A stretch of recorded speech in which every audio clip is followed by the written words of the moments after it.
There is nothing like an unexpected stop in the countryside to absolutely wreck two people who are pretending they don't have feelings. In season 4, episode 3, Benedict and Sophie get stranded. London descends into chaos without its maids. Francesca learns what an orgasm is not, and Violet Bridgerton continues her long-standing war with the concept of talking about sex. Mend your kites, babes. We're going to my cottage. We pick up exactly where we left off. Benedict and Sophie sitting stiffly side by side in his carriage, rolling through the night toward London. Benedict is injured from his fight with Cavanier, though he's hiding it like the emotionally repressed gentleman he is. Sophie, meanwhile, is quietly furious because the man she fell in love with is sitting inches away from her and still doesn't recognize her without a mask. Then the rain comes. Hard. It's unsafe to continue, so Benedict makes a detour to his nearby country home, charmingly named My Cottage, which, to be clear, is not a cottage in the normal people sense. When they arrive, the caretakers are gone, Benedict has no key, and once again, Sophie proves that servants are resourceful. She climbs through a window, she builds a fire, she handles everything. That night, Sophie hears Benedict crying out in pain. She rushes to his room and discovers the truth.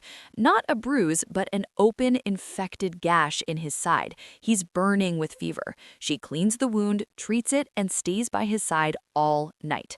If not for Sophie, Benedict Bridgerton would be dead. Full stop. So when the Crabtrees return the next morning, Benedict insists Sophie be treated as a guest, not a maid. Mrs. Crabtree, who once worked at Bridgerton House and has known Benedict since childhood, immediately clocks the situation. She orders Benedict to stay in bed and heal. She also clocks the vibes. Hard. Soft days, soft feelings. As Benedict recovers, the two settle into a strange, gentle rhythm at My Cottage.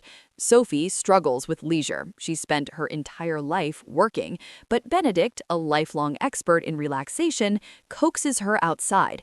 He fixes one of Gregory's old kites and teaches her how to fly it. They laugh, they tease. It's easy, soft, unforced.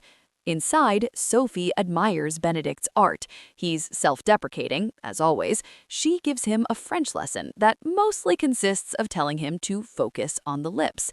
It is swoony. It is intimate. It is dangerous. The lake scene. Yes, that one. Things finally boil over when Sophie stumbles upon Benedict swimming naked in the lake. She tries to hide. He knows she's there.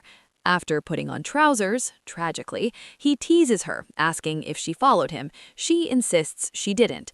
They circle each other, words turning sharper, emotions closer to the surface. When Benedict jokes that it's fine if she's been noticing him, Sophie snaps. "I cannot help but notice you." And that's it. They kiss. It's soft, sweet, earnest.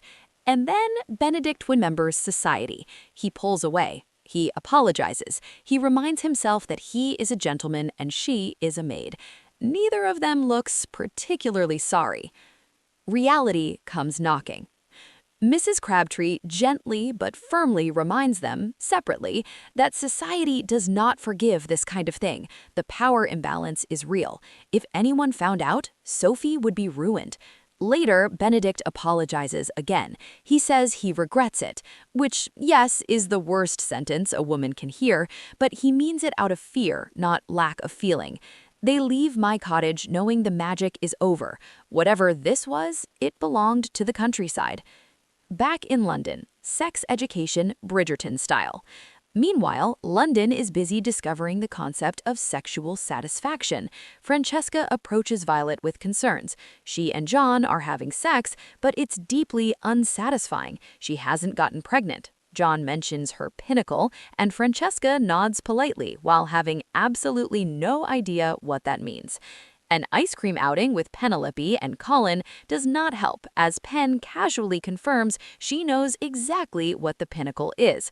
Francesca eats vanilla ice cream in quiet despair. When Fran finally asks Violet outright, Violet panics. She rambles, she deflects, she accomplishes nothing. They drink wine instead. Violet and Lord Anderson, vulnerability done right. Violet fares no better with Lord Anderson until she does. She confesses her fears, her age, her body, the fact that she's only ever been with Edmund. Instead of being awkward, Lord Anderson is perfect. He tells her he wants her more because she's honest, that he's in no hurry, that he's content simply being near her. Violet doesn't jump him, but she does kiss him. Progress. Penelope saves the day with biscuits. Determined to learn the truth, Francesca turns to Penelope and demands real information. No metaphors. Pen delivers, with a biscuit metaphor, but still clear, helpful, and effective. While this bonding is sweet, it leaves Eloise feeling more isolated than ever. She's reminded repeatedly that unmarried women are sidelined, and seeing Pen and Fran giggling without her hurts. Poor Eloise is having a rough season.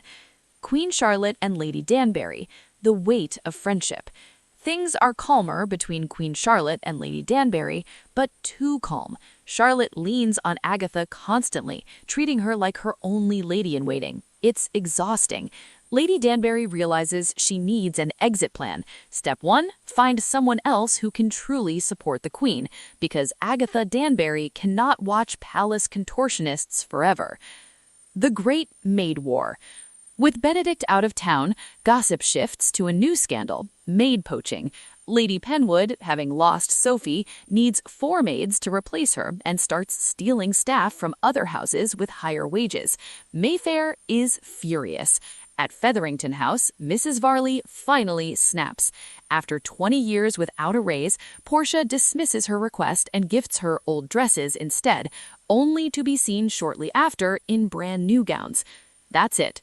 Varley reminds Portia she is not family. She is an employee. And she walks out. The Great Maid War claims its first major casualty. Episode 3 is about contrast, freedom in the countryside, restriction in the city, love that feels possible, and love that feels forbidden. Benedict and Sophie have tasted something real, and now they're back in a world that refuses to let them have it. And somehow, that makes everything hurt even more.